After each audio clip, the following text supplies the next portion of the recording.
ଶ୍ରୀ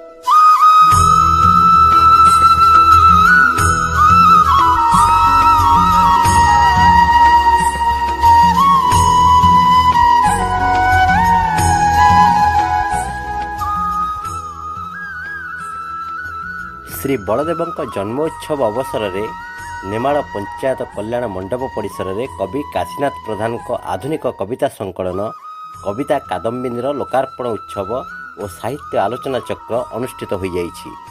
ଶ୍ରୀ ଅଚ୍ୟୁତ ସାରସ୍ୱତ ପରିଷଦର ସଭାପତି ଡକ୍ଟର ଦିଲ୍ଲୀପ ଦେଙ୍କ ସଭାପତିତ୍ୱରେ ଅନୁଷ୍ଠିତ ଏହି କାର୍ଯ୍ୟକ୍ରମରେ ମୁଖ୍ୟ ଅତିଥି ଭାବେ ନେମାଳ ସରପଞ୍ଚ ସସ୍ମିତା ମହାନ୍ତି, ମୁଖ୍ୟ ବକ୍ତା ସାହିତ୍ୟିକ ଶାରଦା ପ୍ରସାଦ ମିଶ୍ର, ସମ୍ମାନିତ ଅତିଥି ପରିଷଦର ଉପଦେଷ୍ଟା ତଥା କବି ସଚ୍ଚିଦାନନ୍ଦ ମିଶ୍ର, ପରିଷଦର ସମ୍ପାଦକ ଶିକ୍ଷାବିତ କାର୍ତ୍ତିକ ଚନ୍ଦ୍ର ଦାସ ପ୍ରମୁଖ ଯୋଗଦେଇ ସାହିତ୍ୟ ଦର୍ଶନର ବିଭିନ୍ନ ଦିଗ ସମ୍ପର୍କରେ ଆଲୋଚନା କରିଥିଲେ। ସାହିତ୍ୟିକ ତନ୍ମୟ କିଶୋର ଦାସ ଅତିଥି ପରିଚୟ ଓ ପୁସ୍ତକ ସମୀକ୍ଷା କରିଥିଲେ। ପତ୍ରିକା ସମ୍ପାଦକ ପ୍ରଫୁଲ୍ଲ କୁମାର ଷଡ଼ଙ୍ଗୀ ଧନ୍ୟବାଦ ଅର୍ପଣ କରିଥିଲେ।